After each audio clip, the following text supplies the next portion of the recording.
you're on camera. Let's see how this goes. Although I like with all these lives, all I've done is then just turn them off. I mean, they're not, except I don't want to be in the same exact area where I just recorded. Let me see. Maybe I get a chair. Should I put a chair over here? Yeah. Except I'm walking around the studio making a mess. If you're coming in, say hello. Just popped in to say hello here as I make a mess in my studio. Dragging chairs, sorry, it's probably gonna be nauseating. I'm trying to get a comfortable spot. I probably should have done this before I went live, but I was so eager to say hello to everybody. So tell me where you're from, if you're popping in, what are you up to? Just here to answer some questions if anybody has any questions. Let me sit down. There, nice and cozy. If anybody has any questions, let me know. Let me set up this tripod here so it's a little bit more stable. I'm still getting used to using this. There, you can see the backdrop. Shaky, sorry.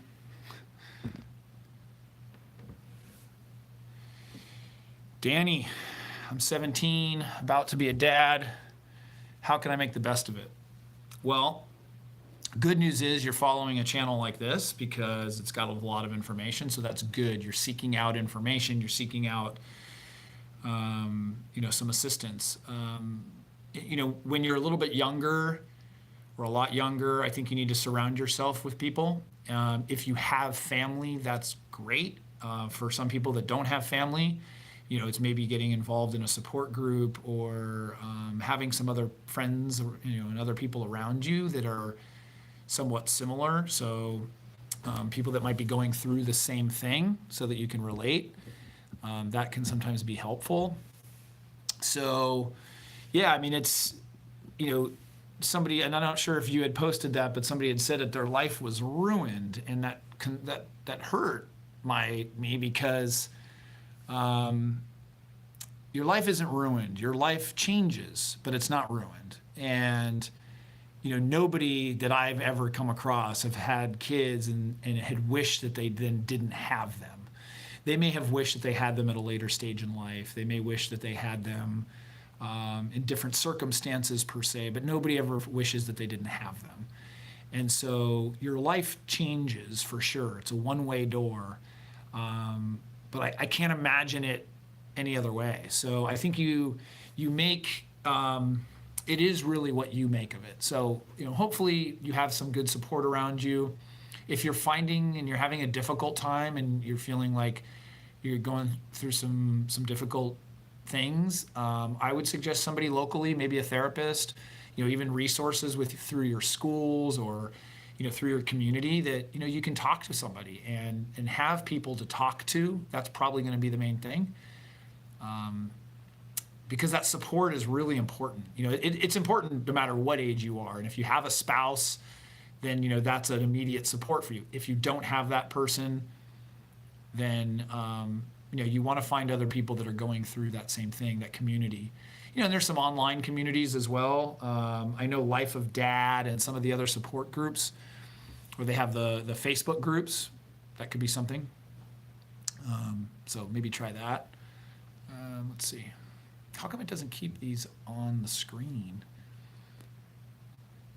Enlightened from within. Thank you. I appreciate that. It's good feedback. Let me know where you're from and where you're watching from. I'm just going to be on here for a couple minutes, but I thought I'd answer any questions anybody has. We're trying to do these lives a little bit more as we have the opportunity. Sometimes we're just so busy that we forget that these are a really valuable and fun thing to do. And I was doing lives regularly for a while, and then just other stuff got in the way. We wanted to do more videos, and you can only do so much. You still have to live your life. But one of the things that I thought was really interesting that I wanted to touch on was my video tomorrow that's coming out is about what to do when your kids annoy you. And yes, it was from personal experience, and yes, it was a personal situation.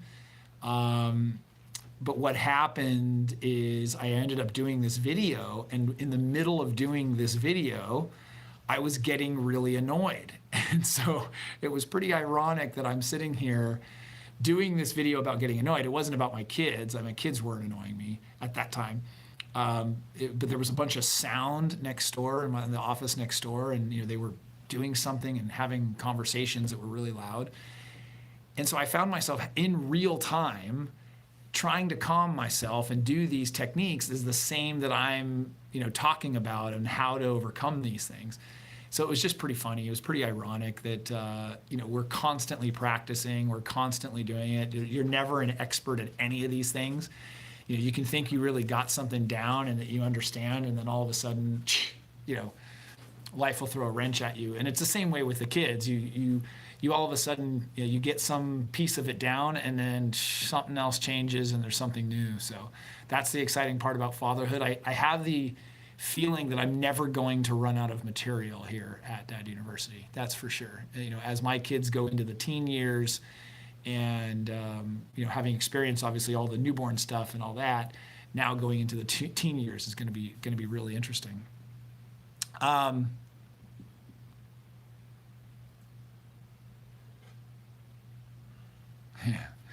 Enlightened from within, freaking out in the beginning, but now it's the best thing ever. Yep, for sure. I'm not going to fool anybody. I mean, I love being a dad, no question. I wouldn't do this if I really didn't enjoy it. But it has its difficulties. It's not all roses. It's not all pretty. It's just like anything else that, you want to do well at. It's not easy, and nothing that is important is easy. And so that's the thing to keep in mind. It's, being a father or mother or any of those things and anything in between is so important because you're influencing another life, and it's not going to be easy. And that's the thing that, I don't think people expect that it's going to be easy. I think we then obviously talk about the opposite, which is, people thinking that it's going to be extremely difficult. And that's the same thing too, is like, yes, it will be, but you'll get through it. You will get through it. You'll make it. It's a journey. And, I don't want to give the false pretense that like, hey, we're skipping all the time, and everything is just so wonderful. But what I will say is that so much of the stuff that we have difficulty with comes from within. And I think that was the comment that was just made earlier was, and you'll see my video tomorrow about, when our kids annoy us. I think some people might be a little bit, I'll be curious to see how the feedback on that and people getting pissed off that they didn't get the answer that they were hoping, because the answer is different than what people are going to probably perceive or probably people are going to think. And so what's interesting is that within YouTube, you can see where people drop off the video. And so it's called retention. And so you can see how long people stay on the video. And what is always interesting is when you look at those analytics and you see where people are actually dropping off, it's often as a result of something I've said, or it's maybe we're doing an advertisement, or it's some boring thing that somebody's just not interested in seeing. And so you can often, you can learn from that. And that's what's interesting. So I'm curious with this video tomorrow on if people are going to stick with it or they're going to drop off, because it's not clickbait by any means. I'm not trying to bait anybody, but it's definitely not what people think that it is. And the techniques that to use when your kids are annoying. Here's how you deal with it. Here's how you solve the problem. That's not it. So let me know where you're from if you're joining us here. Where you're from, maybe how old your kids are. If you've got any questions, I'm just on for a couple minutes, but I wanted to answer any questions that anybody has. Burning questions, burning father questions. And I apologize my voice. I've been sick the last couple of days, but just because you're sick doesn't mean you don't work. So especially when you work for yourself. Chris, expectant dad. All right, from New York. Well, congratulations. We get a lot of expectant dads. My hope too is that people that are expecting and they're new dads, is that they end up sticking with it, because it's constant. And I have a 9-year-old and 11-year-old, and selfishly, one of the things that I do with a lot of this information is I'm learning too. There's a lot of stuff that I've been through that I do understand, or that I've made mistakes on. But then there's other things where I'm constantly learning and I constantly have to practice. And if you were on here earlier, where I was just saying that my video tomorrow is about, what to do when your kids annoy you. And right as I was doing that, I was getting annoyed by something else that was happening next door. And part of it was just, it was loud, and I was trying to record, and it's just frustrating because if you're recording and there's noise, it's obviously a problem. Io Chach, oh hey, 9 months, 9-month-old, right on. These chats go away. Yep. What advice would you have for helping your wife get through the stress of pregnancy? That's a good question. What's going on here? My wife is a psychiatric nurse, and her job is very taxing. Yeah, so my wife is a nurse practitioner, and so I get it. I understand how being a nurse definitely can be taxing, and then you have the pregnancy. I think, Chris, there's a couple things. If she's not able to get some time or less work or anything like that, but she obviously is working through the pregnancy, you have to do what you can to support her. Obviously, if they're not going to do much at work and she just has to work and do what she needs to do, then you do what you can to help out. And that may mean, doing a little bit of extra work. Maybe that there's a little uneven balance of, work. If there were some things that she did in the past, whether it was house cleaning, laundry, something, you could do more of that. You want to make sure too, she's obviously getting enough sleep. Sleep is a huge thing through pregnancy. But yeah, that's our job, no matter whether, she's working a nurse or somebody who's still at stay at home. Our role in that when they're pregnant is to be there and to help. That's going to help her. It's going to help the child. And so, we are a supporting role going through that pregnancy. We're not the one who has to deal with all that stuff, all the physical stuff, the emotional. Well, we do have some of that, but the hormones, those things, they just can be crazy. And so, yeah, you're going to want to just be there and support for her. I think that's kind of the best that you can do. Sorry.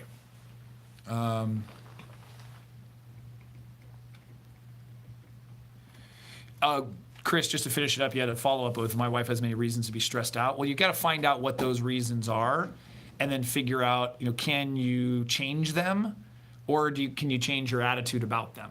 That's something. The thing is even stress in itself. I know this is a hard one, but it's a choice. I get stressed out about things that, quite frankly, other people wouldn't be stressed out about. My wife does not stress out on things that I get stressed out about. I'm very particular about time or some task that I didn't finish or something. And I say this all the time. I say this to my wife. I said, you are not going to die of a heart attack. She's not. And who's the one who's right or wrong? Quite frankly, I'm the one working to try to change how I am. I think that if I could be more like that, that would be better for me. It'd be better for my health, my heart, everything. But I stress out a lot about things that, quite frankly, other people don't stress out about. And so I think part of that is just learning techniques and learning things so that you don't stress as much. And what is that? Well, you can exercise, get better sleep. I meditate. There's all kinds of things you can do to reduce stress. But a lot of that comes in the fact of, you have to change your attitude about it. There are people, for example, financially, who are in the same situations. Maybe they're having trouble. They're not even going to make their rent. Some people stress out and go crazy about it. Other people are not. And so what's that difference? Well, they don't, they don't physically stress out about it. Mentally, they have a different attitude about it. So it seems like it's easy, but if you practice those kinds of things over and over again, you can make a difference and you can make a change. So, there was a question. How do I feel about being screen free? I am of the belief that a baby does not need to be on a screen. The American Association of Pediatrics, I think it was, or one of those organizations had just said that 0 to 1, there's just no reason for them to be on a screen, and it doesn't show that it's very good. After that, as far as watching TV or being on a screen, I think you limited it. There's not a lot. There are some benefits. I shouldn't say that. It's a great babysitter. There are some learning games and there's some other things. But, under 2 years old or so, no, I don't know how old your child is. We try to limit screen time. We've obviously, as they get a little bit older, that, it increases. But I think we have to be mindful of like what the screen time is, why, how are they doing outside of the screen time. I think there's some different factors. If some student is a really good student, they're a really good kid, they do their chores, they do their homework, do they get a different amount of screen time than some kid who is not doing their work, not cleaning up around the house like they're supposed to? Those are individual decisions that you make within your family. So I can't necessarily tell you how to do that. I know for my family and me, yes, we do try to limit it, but reality is that I'm on my phone a lot. My wife's on her phone a lot. It's kind of hard to say, hey, don't use electronics as I'm looking down at my phone. So you have to be careful of that. And so I try to put the phone away when I'm home. If we definitely don't have phones, at the dinner table, and we don't watch TV during the week for the most part. Unless there's some sort of special occasion. And then on the weekends, it's a little bit more liberal. I know my kids get up early to watch cartoons, just like I did. I got up every Saturday morning as early as I can and sat there for hours watching cartoons. I'd like to think I turned out okay. Some people might think differently. But what's the measurement? That's what I said. What's the measurement? Is that they turn out okay, or that they're doing the stuff they're supposed to be doing? But the truth is that screens are a part of our lives. It is different than it was. Screens are part of our work life, part of our social life. They're a bigger part of what we are now. And so it's hard to romanticize it and say, well, in my day, we didn't have, we weren't on the screens. We were outside playing. Yeah, that's true. But there wasn't as much screen stuff to do as there is now, and so some of it is supplemented by that. So I don't know. It kind of depends on the age of the kid too. So maybe if you can answer how old your child is, that'll help. Sorry, my fingers are on the screen as I'm reading questions. But anyone have any other questions real quick? I'm just gonna, thanks, Chris. Good luck. Okay, this is a good question. So, what's a good method to balance solo playtime and interactive playtime with your baby? I'm assuming you mean solo playtime, meaning you doing what you want versus you hanging out with the child. I think that is all a factor of your individual situation, meaning if you have a wife or girlfriend or whatever, it depends on them being okay with how that situation is. In other words, there are some spouses who are more lenient, if you will, of like they're not as concerned about the time and how their spouse is spending their time, versus others want them to be there all the time. And so I think you have to manage all of that. But the more time, and I will say quality time, not quantity of time, but the more quality time you're going to spend with your child, with your baby, the better off your baby is going to be and your relationship with that child. So that's for you to manage. That's for you to decide. But there's no question that, if you can spend that quality time, but if you're just spending a ton of time with them, but it's really not that quality, like you're on your phone or you're just sitting there watching TV or you're doing whatever, that's not really quality time. So, I've in previous videos I've talked about, some stories where, a man who's now a man, but when he was a kid, only got to spend a little bit of time with his dad, but that time was really high quality. He got to do things and experience things, and as a result, he has a great relationship with his father. So it depends what the outcome, what's the outcome that you want, and work backwards. If you want to be, really influential to your kid, you want to have a great relationship with your child, then yeah, you spend some more time with them. I think that you can't do that. At the same time, you don't want to lose who you are. If you have hobbies and you have things that you enjoy, and so then you just have to manage that with spouse or whatever. You have to be able to do those things. And I think for myself and my wife, we each have our individual things that we like to do, and so we try to support each other in doing those things. It's not always easy, and in the beginning, sometimes you feel like you want, you feel like it's not equal, but you shouldn't be keeping score. You want to just make sure that you are, you're spending that time, and it's make sure that it's quality. That was another question here. Andrew, what's your number one piece of advice for a first-time father? Number one, I've got like 7,000 different pieces of advice. My number one,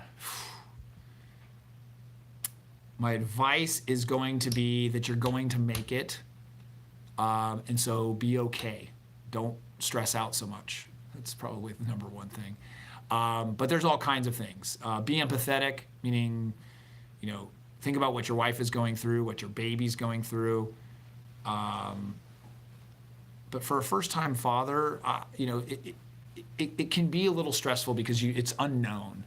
And so sometimes you just have to be okay with the unknown. Maybe that's the best.